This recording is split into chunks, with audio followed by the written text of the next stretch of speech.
بسم اللہ الرحمن الرحیم، السلام علیکم ورحمۃ اللہ وبرکاتہ۔ امید ہے آپ لوگ خیریت سے ہوں گے۔ اسلامیات تو ہم لوگوں نے شروع کی ہوئی ہے جو کہ پنجاب بورڈز کے لیے ہے، لیکن فیڈرل بورڈز کے بچے بھی اس سے استفادہ حاصل کر سکتے ہیں۔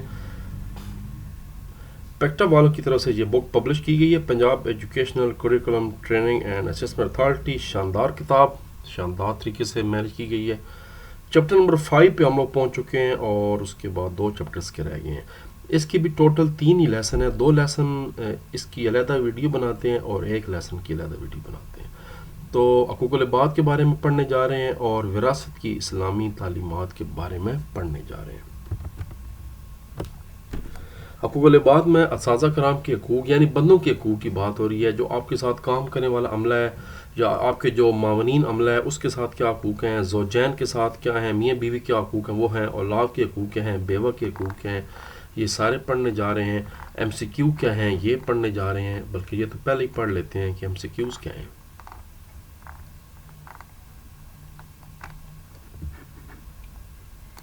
وصال کے وقت نبی کریم خاتم النبیین صلی اللہ علیہ وسلم کے زبان پر الفاظ جاری تھے، اپنے ماتحتوں کا خیال رکھنا، خصوصاً عورتوں غلاموں کی بات کی جا رہی تھی، اور جو آپ کے انڈر لوگ تھے ماتحت ان کی بات کی جا رہی تھی۔ جنتی عورتوں کی سردار ہیں حضرت فاطمہ تو زہرا رضی اللہ تعالی عنہ۔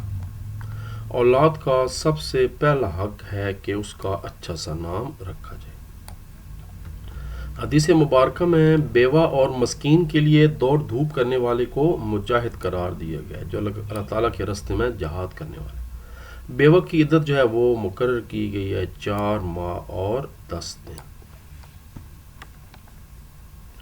پہلا شارٹ کوسچن ہے، آپ اپنے اساتذہ کرام کا کیسے احترام کرتے ہیں؟ اتنے شاندار احترام کرتے ہیں کہ اس کو الفاظ میں ادا کرنا ممکن نہیں ہے، لیکن بہرحال جواب تو دینا ہی ہے کتاب کا، وہ تو ہمیں پتہ ہے کہ کتنا احترام ہم لوگ کرتے ہیں، لیکن ہم نے جواب دینا ہے۔ یہ پیج 86۔ اب یہاں پر یہ لکھا ہوا ہے کہ احترام کیسے کرتے ہیں، تو اس کو ٹینس کو یعنی چینج کر کے جو ہے نا وہ جواب دے دینا، جیسے ہم ابھی پچھلے چند لیسن سے دیکھتے آ رہے ہیں۔ آپ کہتے ہیں کہ ہم استاد کے سامنے ادب سے آپس میں بات چیت نہیں کرتے، یعنی اس طرح آپ نے بتانا ہے۔ یہ نہیں لکھا کہ استاد کا احترام کیسے کیا جاتا ہے، لکھا ہوا ہے کہ آپ کیسے کرتے ہیں۔ تو آپ بتا دیں جی، نمبر 1 ہم لوگ اساتذہ کرام کے سامنے آپس میں بات چیت نہیں کرتے ادب کے لحاظ سے۔ اگر کوئی ہمارے استاد کی برائی کار اور اپنے استاد کا دفاع کرتے ہیں، اپنے اساتذہ کے عیب چھپاتے ہیں اور ان کی تعریفیں یعنی اوصاف بیان کرتے ہیں، یہ بات بتانی ہے، اور اس میں کوئی شک نہیں کہ ایسے ہی ہوتا ہے۔ اس کے بعد جی اگلا شارٹ کوسچن ہے، خاوند کے 2 حقوق تحریر کریں، اور اسی پیج پہ پھر اگلا سوال بھی ہے، بیوی کے 2 حقوق تحریر کریں، اور پھر اسی پیج پہ ایک اور سوال بھی ہے، اولاد کے 2 حقوق تحریر کریں۔ تو یہ پھر میں اکٹھا تینوں کا نشان لگا دیتا ہوں باری باری، پہلے خاوند کے حقوق، پھر اس کے بعد بیوی کے 2 حقوق، اور اس کے بعد اولاد کے 2 حقوق۔ پیج نمبر 88 پہ چلتے ہیں جی۔ یہ پہلے تو خاوند کے حقوق، پہلی شروع کی لائن، بیوی کو چاہیے کہ وہ اپنے شوہر کو اپنے سے بالا تر سمجھے، اس کی وفادار اور فرما بردار رہے، اس کی خیر خواہی اور رضا جوئی میں کمی نہ کرے، اپنی دنیا اور آخرت کی بھلائی اسی کی خوشی سے وابستہ کرے۔ بیوی کے کیا حقوق ہیں؟ خاوند کے لیے ضروری ہے کہ وہ اپنی بیوی کی دلجوئی کرے، اس سے محبت کا اظہار کرے، اس کی تعریف تحسین کرے، اس کا خوب خیال رکھے۔ یہاں تک کرنے کے بعد پھر اگلے لائن پہ آ جائیں، اگر اس سے کوئی غلطی ہو جائے تو چشم پوشی سے کام لیں، صبر و تحمل اور دانش مندی سے اس کی اصلاح کی کوشش کریں، اپنی استطاعت کی حد تک اس کی ضروریات اچھی طرح پوری کریں اور اس کی راحت رسانی کی کوشش کریں۔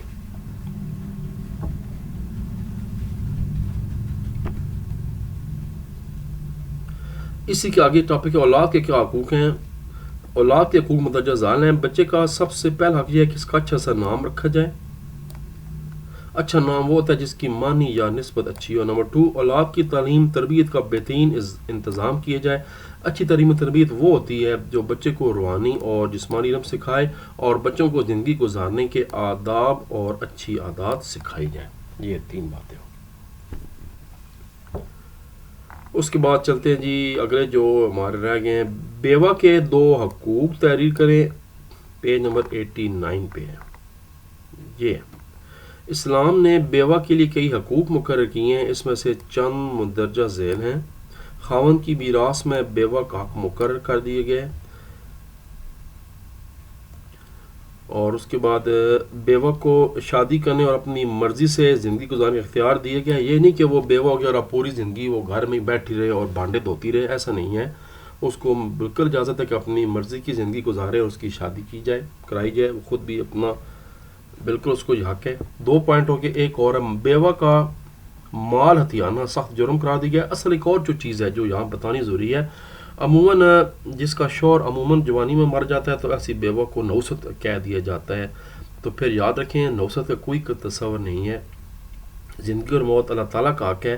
تو بیوہ سے متعلق نوست کے تصور کو ختم کر دی گیا اور ہر معاملے کو انسان کی تقدیر کے ساتھ جوڑ دیا گیا۔ لیکن یہاں پر چونکہ حقوق کی بات کی جا رہی ہے تو صرف ہم ڈائریکٹلی وہ کہہ لیتے ہیں، اور بیوہ کا مال ہتھیانا جو ہے ایک وہ کہہ لیں میراث میں حصہ کر دیں، اور شادی کرنے اپنی مرضی سے حق دے دیں، اور معاشرے کا جو حق ہے کہ بیوہ کی کفالت اور کی ریاست کا حق ہے، اور یہ 3 پوائنٹس کا یہ اسٹیٹ کا اور معاشرے کا حق ہے۔ شارٹ نمبر 4 رہ گیا، وہ اوپر تھا، وہ تھا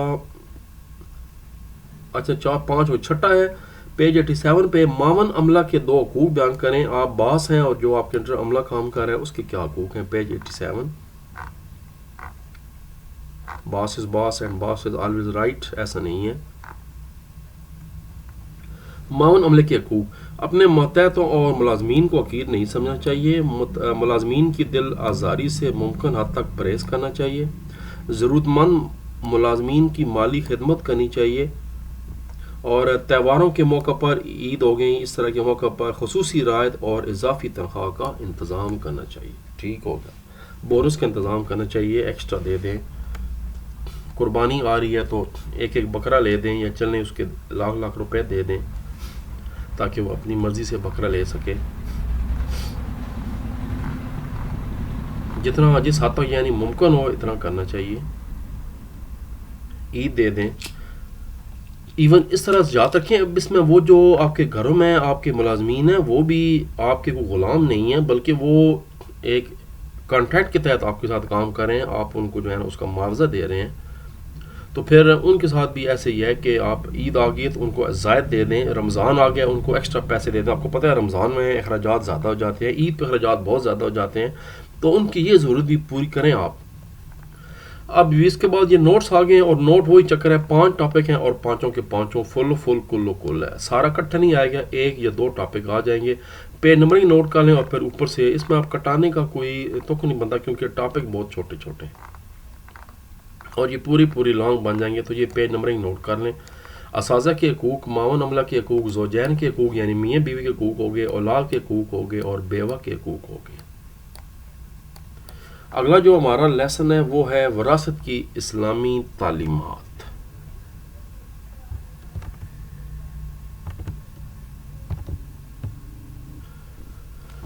وراثت کی اسلامی تعلیمات، ہم اس کے معنی مفہوم جانیں گے، قرآن و سنت کی روشنی میں اس کے کیا احکامات ہیں وہ جانیں گے، وصیت کیا ہوتی ہے، وراثت کی تقسیم وارثوں میں کس طرح ہوتی ہے، اس وراثت ادا نہ کرنے کے کیا نقصانات ہیں اور ادا کرنے کے کیا فائدے ہیں، یہ سارا کچھ پڑھنے جا رہے ہیں، اور بالکل قرآن پاک میں مکمل ڈیٹیل بتا دی گئی کہ کس طرح جو مال ہے وہ وارثوں میں تقسیم ہوتا ہے، مطلب ہے کسی شخص کے مرنے کے بعد جو اس کا مال دولت تقسیم ہوتا ہے اس کی بات کی جا رہی ہے۔ قرآن مجید میں وراثت کو درست طور پر تقسیم کرنے والوں کے لیے جنت کی خوشخبری دی گئی ہے۔ وراثت تقسیم کرنے سے پہلے ضروری ہے کہ جو میت کے واجب الادا قرض ہوتا ہے وہ سب سے پہلے ادا کرنا ہوتا ہے، یہ اس سے وارثوں کو یہ فرض بن جاتا ہے کہ اگر وہ خود فوت ہو گیا تو اس کے جو وارث ہیں وہ اس کا پہلے قرض ادا کریں، اس کے بعد پھر آپس میں تقسیم کریں، یہ نہیں کہ نہیں جی وہ دم مسئلہ ہے، ایسا نہیں ہے، یہ پھر اب آپ کی ذمہ داری بن گئی ہے اور گنہگار آپ ہوں گے۔ وراثت کا مال منتقل کیا جاتا ہے میت کے ورثاء کو، میت کی طرف سے جو وصیت کی جاتی ہے وہ صرف 1/3 مال کی، سپوز ایک شخص کے پاس ایک تقریباً 90 لاکھ تھا جو چھوڑ کر گیا، چاہے وہ بینک بیلنس کی شکل میں تھا چاہے کوئی اور چیز تھی، تو اگر اس نے مرنے سے پہلے وصیت کر دی تھی تو وہ یاد رکھیں زیادہ سے زیادہ 1/3 مال یعنی وہ 30 لاکھ کے مال کی وصیت کر سکتا تھا. باقی جو 60 لاکھ بچ گیا ہے وہ اس کے وراثتوں میں جو وارث ہیں ان میں آٹومیٹکلی تقسیم ہونا ہے. تو وصیت 1/3 مال سے زیادہ نہیں ہو سکتی. دوسری بات ذہن میں رکھیں کہ جو وصیت ہے وہ وارث کی حق میں نہیں ہو سکتی, وہ اس کے علاوہ ہو سکتی. کوئی آپ کا دوست ہے, قریبی رشتہ دار رہ گیا جو ڈائریکٹ وارث نہیں ہے, ان کے لیے جو ہے نا آپ یہ وصیت کر سکتے ہیں. کسی شخص کے مرنے کے بعد اس کی مال کو تقسیم کرنا وراثت کہلاتا ہے.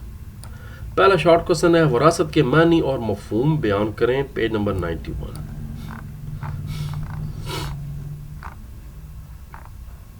یہ جی, وراثت یا میراث کا لغوی معنی ہے کسی چیز کا ایک دوسرے کے پاس منتقل ہونا.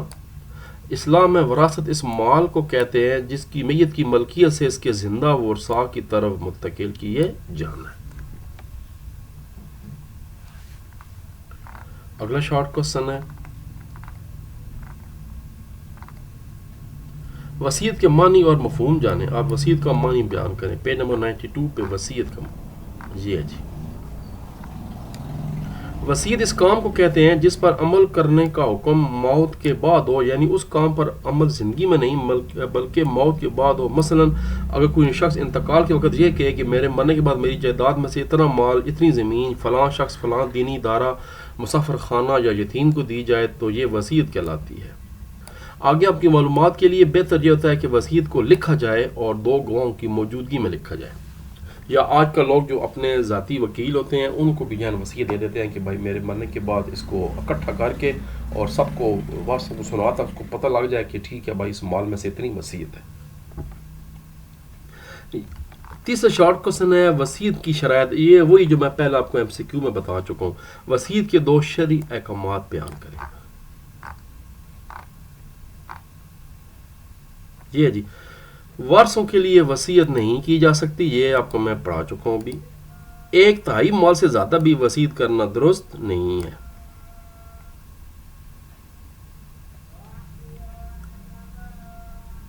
اور 1/3 مال میں وصیت کا نفاذ کرنا وارثوں پر واجب ہے. یہ نہیں کہ وہ کھا پی جائیں, ایسا نہیں ہوگا. اگر انہوں نے وصیت کر دی تھی مرنے والے نے تو وصیت کے مطابق 1/3 مال ان کو دینا چاہیے جن کی انہوں نے وصیت کی تھی. 2 پوائنٹس کر دو. اگر وصیت 1/3 میراث سے زیادہ تھی تو پھر 1/3 سے زیادہ پہ عمل کرنا لازمی نہیں ہے. 1/3 تک تو پھر بھی عمل کرنا ہوگا, یاد رکھیں. اگلا جناب, وراثت کی غیر منصفانہ تقسیم کیسے خاندانی نظام کے بگاڑ کا باعث بنتی ہے. پیج 93. جی ہے جی جناب, اس سے اگر میراث کو شرعی طور پر تقسیم نہ کریں اس سے مندرجہ ذیل نقصانات ہوتے ہیں. نمبر 1, عدل و انصاف کی پامالی ہوتی ہے.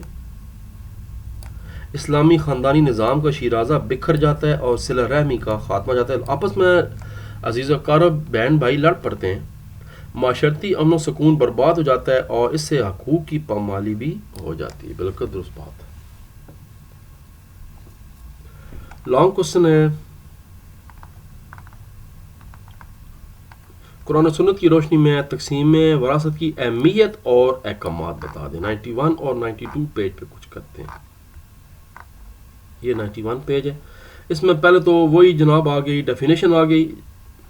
اس کے بعد اللہ تبارک و تعالیٰ کی آیت مبارکہ کے جو وراثت کا مال ہڑپ کرتے ہیں ان کے کیا صورت حال ہے, اور تم وراثت کا مال خوب سمیٹ کر کھاتے ہو, تم مال سے شدید محبت کرتے ہو, مگر بعد میں کیا ہوگا.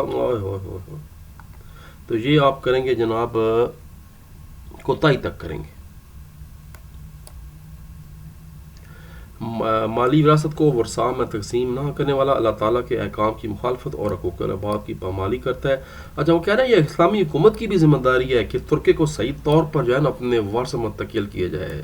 ہم میں سے بے شمار لوگ اپنی وراثت میں اپنے بچیوں کو کچھ نہیں دیتے, اور جی ہم نے تو جہیز دے دیا. ایسا کچھ نہیں, یاد رکھیں جہیز کا کوئی کنسیپٹ نہیں ہے. اصل چیز وراثت ہے جو کہ تقسیم کرنا جس میں ضروری ہے ایسا دینا. بچیوں کو بھی,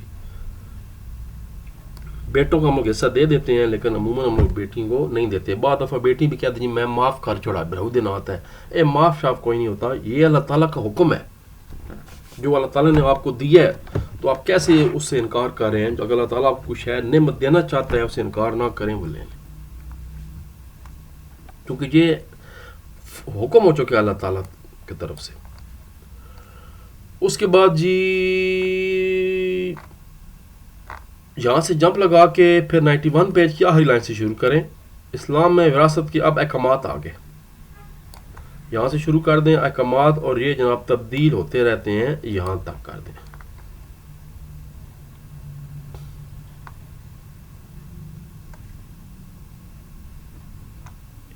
وراثت کے احکامات اس طرح تبدیل نہیں ہوتے، وہ تو اللہ تعالیٰ کا جو کہا ہوا اٹل ہے۔ یہاں پر یہ سمجھایا جا رہا ہے، پورا پیراگراف پڑھنے تب سمجھ آتی ہے کہ بعض دفعہ اگر کسی مسلمان کی کم اولاد ہے، کسی کی زیادہ اولاد ہے، کسی کی زیادہ بیوی ہیں، تو پھر اس حساب سے وہ جو ہے وہ ڈویژن جو ہو رہی ہے وہ ڈویژن میں تبدیلی ہو رہی ہے۔ اصل میں یہاں لفظ یہ نہیں لکھنا چاہیے تھا، احکامات نہیں، وراثت جو پھر آگے جو وہ تبدیل ہوتا جا رہا ہے۔ ظاہر بات اگر زیادہ بہن بھائی ہیں تو ان کو زیادہ حصہ مل رہا ہے، اگر بیوی ایک سے زیادہ ہے تو پھر اس کو بھی حصہ مل رہا ہے، اس حساب سے پھر جو ہے نا وہ تبدیل ہو جائے۔ باقی جو کہا جا رہا ہے وہ ایسے ہی کہا جا رہا ہے۔